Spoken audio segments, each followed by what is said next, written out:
it's, not super leading into the translation. I can't. I'm just going to do ESV. Yeah, go for it. Isaiah 41:10.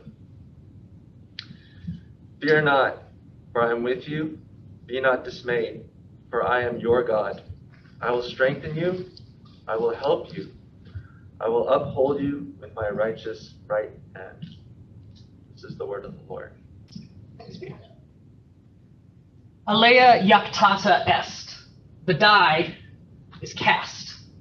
Julius Caesar utters these words, and he crosses the river Rubicon, founding the Roman Empire by force. The die is cast.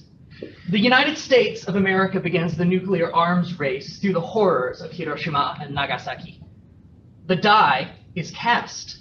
COVID-19 freezes global society in a lockdown that lasts over 2 years. So, as Christians, how are we supposed to respond to inflection points?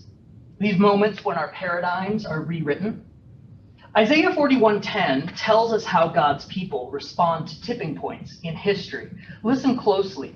The character of God calls us to hopeful realism. You see, when this book is written, the Jewish people are exiled in Babylon. Very soon, Persia will conquer the Babylonian Empire. The die is cast, and God's people are marked by realism.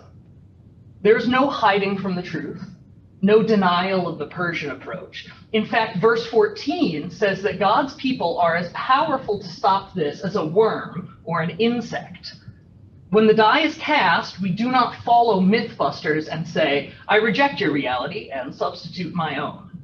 God's people are marked by realism. You see, God's people are free to embrace reality because they embrace the reality of God.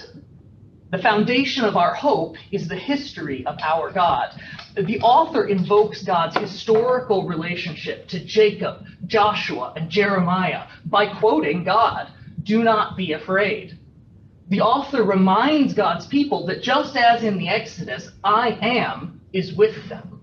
In fact, verse 14 says that God is our Redeemer, that is our relative, bound by kinship to rescue us.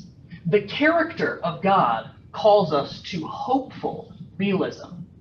So using Isaiah 41:10 as a key verse, I want to encourage you to read Isaiah 41 and 42 today. As you read, consider this. What is the full scope of the hopeful realism offered in Jesus? Thank you.